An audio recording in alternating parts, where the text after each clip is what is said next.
Good morning बच्चों। ਅੱਜ बेटा ਜਿਹੜਾ टॉपिक ਅਸੀਂ डिस्कस ਕਰਨ ਜਾ ਰਹੇ ਹਾਂ ਉਹ ਹੈ numericals related to conductivity, conductance, molar conductivity, equivalent conductivity. बहुत ही इंपॉर्टेंट ਨਿਊਮੈਰੀਕਲਸ ਨੇ बेटा, पेपर 'ਚ ਜ਼ਰੂਰ ਆਉਂਦੇ ਆ, 2 ਨੰਬਰ 'ਚ ਆ ਜਾਂਦੇ ਆ पेपर 'ਚ, ਕਈ ਵਾਰੀ 3 ਨੰਬਰ 'ਚ ਵੀ ਆ ਜਾਂਦੇ ਆ। ठीक है, 2 पार्ट्स आ जाते हैं। सो इसलिए ਇਹਨਾਂ ਨਿਊਮੈਰੀਕਲਸ ਨੂੰ बड़े ध्यान नाल करना है।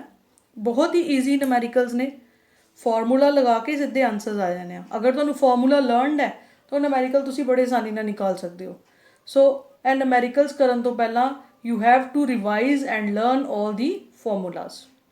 ਨਾਓ the first numerical is the resistance of a conductivity cell containing 0.001 molar KCl solution at 298 Kelvin is 1500 ohms. What is cell constant?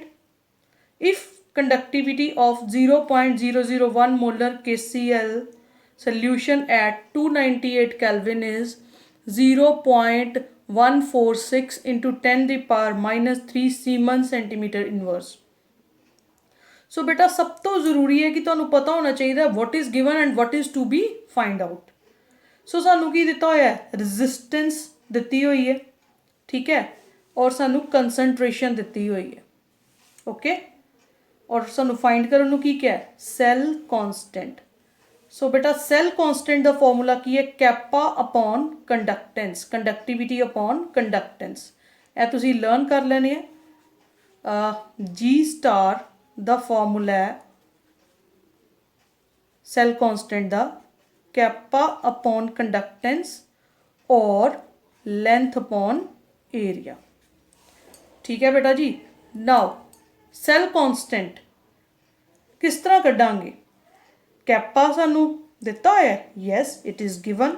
उन्होंने क्या, conductivity of 0.1001 molar solution is 0.146। Conductance दिती है, no. So how to find cell constant? सानू पता है conductance जिहड़ा आ that is reciprocal of resistance. So असी रेजिस्टेंस देखो सानू गिवन है। सो सब तो पहले देखो सानू की चीज़ गिवन है तो की फाइंड आउट कर सकते हो। Resistance is 1500 ohm, okay. Now resistance is equal to 1 upon conductance. So cell constant is equal to, that is conductivity upon conductance, that is conductivity into resistance. So simple conductivity और resistance ਨੂੰ multiply कर दो और ਤੁਹਾਡੇ को answer आ जाएगा cell constant G star। और बेटा बहुत इंपॉर्टेंट है ਇਹਨਾਂ ਦੇ यूनिट्स ਨੂੰ समझना। देखो इस numerical ਚ ਸਾਨੂੰ concentration ਦਿੱਤੀ ਸੀਗੀ, इस numerical च सानू की दिता सीगा, resistance दिती सीगी, इस numerical च सानू conductivity दिती सी। असी cell constant find करना ही, सानू conductivity है ही cell constant find करन लई, पर conductance नहीं, वो आपां resistance चों कढ ली and then finally we find out the cell constant। Now the next numerical is the conductivity of 0.20 molar KCl solution। ਇੱਥੇ ਕੀ ਦੇ ਦਿੱਤਾ ਸਾਨੂੰ, concentration at 298 Kelvin is 0.025 Siemens centimeter inverse। Conductivity kappa is also given। Calculate the molar conductivity। Now what is the formula of molar conductivity? That is lambda m is equal to conductivity into 1000 upon concentration। ਅਸੀਂ ਸਾਰਿਆਂ ਨੇ learn ਕੀਤਾ। Kappa सानू given है, okay, और सानू concentration भी given है। तो सिंपली मोलर कंडक्टिविटी का फॉर्मूला लगाओ और आंसर फाइंड आउट करो। या तो बेटा हर बार यूनिट्स डराइव करो या हर फॉर्मूले जो भी टर्म है वो यूनिट्स नू लर्न करो फटाफट आंसर देने लिए। ठीक है, तुहाडे ते डिपेंड है। बेहतर होएगा लर्न कर लो, एक बारी समझ लो बट लर्न कर लो, क्योंकि पेपर च इन्ना टाइम नहीं हुंदा कि असीं यूनिट्स डराइव करके ते ओहदे यूनिट्स लिखिए। सो यूनिट्स नू लर्न करो, that is very very important. Next numerical, calculate the conductivity of 1 molar H2SO4। 1 molar H2SO4 सानू की देता, उसकी कंसनट्रेशन। ठीक है, देखने की चीज़ यूज होनी है। हुज कंडक्टिविटी, सानू कंडक्टिविटी भी देती kappa, C 26 into 10 the power minus 2 ohm inverse centimeter inverse। Find की करना है, equivalent conductivity. We are given conductivity, equivalent conductivity का फॉर्मूला तुहानू पता है, kappa into 1000 upon concentration equivalent concentration ਹੁਣ फाइंड करनी पैनी है सानू तो कंसनट्रेशन दी है 1 मोलर कंसनट्रेशन यानी कि 98 ग्राम पर मोल। इक्विवेलेंट कंसनट्रेशन कढ़ने लिए पहला इक्विवेलेंट वेट कढ़ांगे H2SO4 दा मोलर मास 98 अपॉन यदि बेसिसिटी कितनी है 2H है रिप्लेसेबल 249 हो गया। ठीक है बेटा इक्विवेलेंट वेट हो गया। Now you have molar mass you have equivalent mass so तुसी ਇਹਦਾ ਕੀ फाइंड आउट कर सोगे ग्राम इक्विवेलेंट्स की है molar mass upon equivalent mass 2। तो बेटा मोलर कंडक्टिविटी कंडक्टेंस की सॉरी कंसनट्रेशन की ही 1 मोल पर लीटर आ की हो गया 2 gram equivalents per litre. Okay now lambda is equal to kappa put the value into 1000 upon 2। ठीक है सी इक्विवेलेंट कंडक्टेंस फिल कर सॉरी कंसनट्रेशन फिल कर ली आंसर आ गया। ਇਹਦੇ ਚ ਤੁਹਾਨੂੰ ਸਭ ਕੁਝ ਗਿਵਨ ਸੀਗਾ ਬਸ ਇਹ ਗਿਵਨ ਨਹੀਂ ਸੀ। ਇਹਦੇ ਤੁਸੀਂ ਇਹ ਕਿੱਦਾਂ ਫਾਈਂਡ ਆਊਟ ਕੀਤਾ ਤੁਹਾਡੇ ਕੋਲ ਕੰਡਕਟੈਂਸ ਸੌਰੀ ਕੰਸਨਟ੍ਰੇਸ਼ਨ ਕਿੰਨੀ ਸੀ 1 ਮੋਲਰ ਤੁਸੀਂ ਇਕੁਇਵਲੈਂਟ ਕੰਸਨਟ੍ਰੇਸ਼ਨ ਕੱਢਣੀ ਸੀਗੀ ਤੁਸੀਂ ਮੋਲਰ ਮਾਸ ਅਪੋਨ ਇਕੁਇਵਲੈਂਟ ਮਾਸ ਕਰਕੇ 2 ਆਨਸਰ ਫਾਈਂਡ ਆਊਟ ਕੀਤਾ ਪਿਛਲੇ ਪੇਜ ਤੇ ਕੀਤਾ 98 ਅਪੋਨ 49 2। ਓਕੇ ਨਾਓ ਇਹ ਤੁਹਾਡੇ ਕੋ ਆ ਗਿਆ 2 ਗ੍ਰਾਮ ਇਕੁਇਵਲੈਂਟਸ ਡਿਜ਼ੋਲਵਡ ਪਰ ਲੀਟਰ ਸੋ ਇੱਥੇ ਤੁਸੀਂ 2 ਫੁੱਲ ਫਿਲ ਕਰਤਾ सो थोड़ा आंसर आ गया। ठीक है बेटा जी now next numerical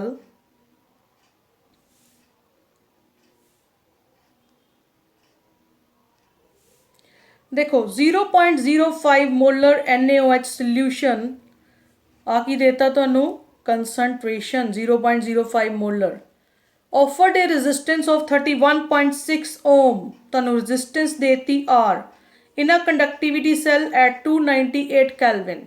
If the area of plates of cell is area देता 3.8 centimeter square लिखी जाओ जो देता है concentration given है area given है resistance given है and distance between the plates is 1.4 centimeter length भी देती।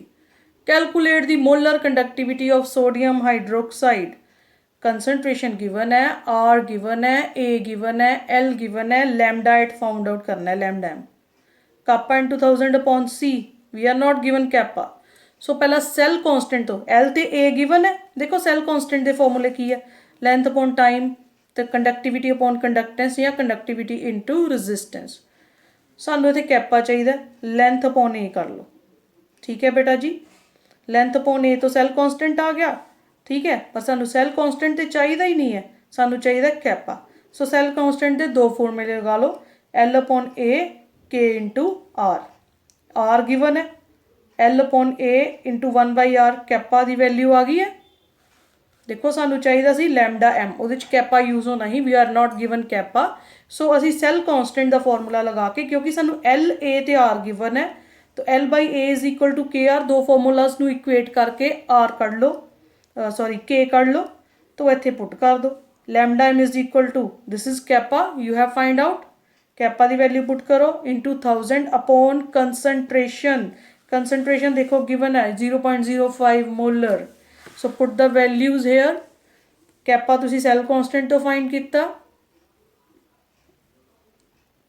Kappa you have find out from the cell constant then concentration you are given find the value of lambda m। now next numerical see the potential difference of 20 volt applied to ends of column 0.1 molar AgNO3 silver nitrate solution 4 cm in diameter and 12 cm in length gave a current of 20 amperes। ਤੁਹਾਨੂੰ potential difference देता कहते अगर ਅਸੀਂ ਇੰਨਾ potential ampere apply करिए किसी AgNO3 solution नू जिहड़ा किस कॉलम च पाया जिसका डायामीटर 4 सेंटीमीटर है और लेंथ 12 सेंटीमीटर है और वो AgNO3 सोल्यूशन की कंसनट्रेशन इन्नी है और करंट इन्ना देखो की देता वोल्टेज देती ठीक है आई देता डायामीटर देता और लेंथ देती और कड्ढन नू की क्या calculate conductivity and molar conductivity we are to find conductivity kappa and molar conductivity. No what is the formula of kappa किस तरह फाइंड आउट करांगे सेल कांस्टेंट तो फाइंड आउट कर लांगे ठीक है ਪਹਿਲਾਂ ਤਾਂ ਵੀ ਆਈ ਦਿੱਤਾ, ਸਾਨੂੰ ਪਤਾ ਸੈੱਲ ਕੌਂਸਟੈਂਟ 'ਚ ਰੈਜ਼ਿਸਟੈਂਸ ਵੀ ਯੂਜ਼ ਹੁੰਦੀ ਹੈ, ਤਾਂ ਆਪਾਂ ਕੀ ਕਰਨੇ ਆ, ਪਹਿਲਾਂ ਆਰ ਕੱਢ ਲੈਂਦੇ ਹਾਂ। V equal to I R, Ohm's law ਲਗਾਇਆ, R equal to V upon I, 20 upon 0.20, 100 ohms ਆ ਗਈ। ठीक है, नाउ डायामीटर गिवन है, रेडियस गिवन है, लेंथ गिवन है। ठीक है बेटा जी, और length upon area cell constant होंगे, सो डायामीटर तो रेडियस फाइंड करो, एरिया करो। ठीक है, लेंथ तुहानू गिवन है। ठीक है बेटा, एरिया निकाल लिया। You have to find kappa, you have to find lambda M. So पहला कैपा फाइंड करने लई आपां सैल कॉन्स्टेंट का फॉर्मूला लवावांगे के अपॉन जी।